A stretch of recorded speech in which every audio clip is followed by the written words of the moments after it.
Ladies and gentlemen, several members of the media, and obviously none of those who are present with us here today who are far too brilliant to make this sort of assertion, but in recent months, members of the media have discussed and suggested that we have discovered the crises and the problems afflicting Central America today. We have not discovered them. It is not as though we were oblivious to what was happening. I suggest to you that this is a natural and inevitable progression. We knew it was happening, and we knew it was going to happen. If I can use the metaphor of three houses located side by side on a street. One house erupts in flames, and the community, alas, due to resource and budgetary issues, has only one fire truck. Where does the fire truck go? It goes to the house that is burning. Well, sure enough, sparks pass over to the third house. It starts to burn as well.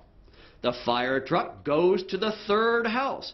It knows perfectly well that the house in between is eventually going to burn, but you've only got one fire truck. You're watching that house in the middle. You know at some point in time you're going to have to go after it, but you've got one truck and you're going to focus the truck on the house that is actually burning.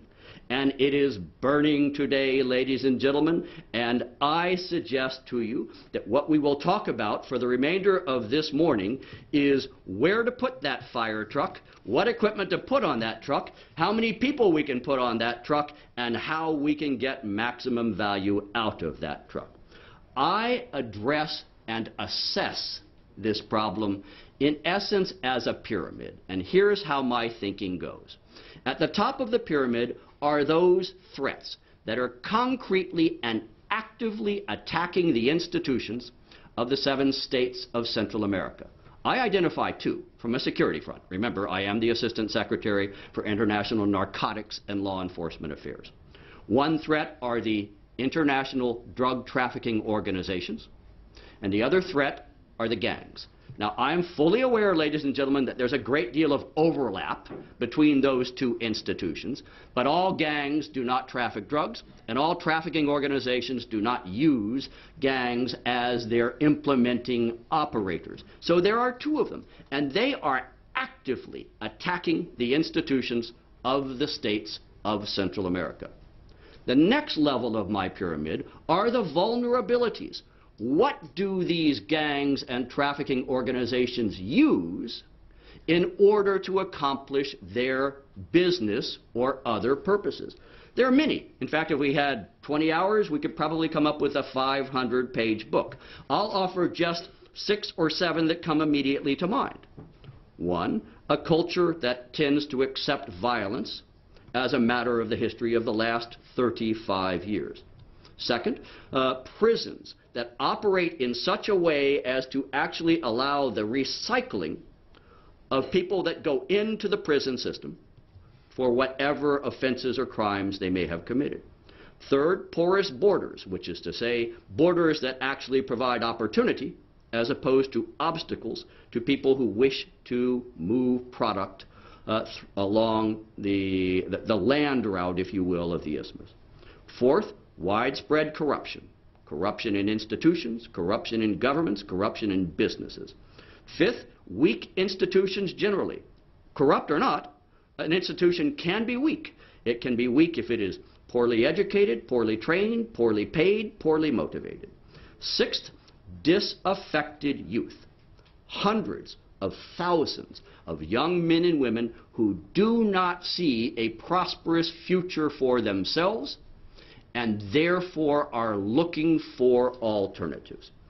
Finally, poverty and unemployment, the 2 frequently go hand in hand, although they are obviously different issues, and the fact that a community and a society that does not offer economic opportunity to its people has to assume that its people are going to try to take care of themselves and their families through some other means.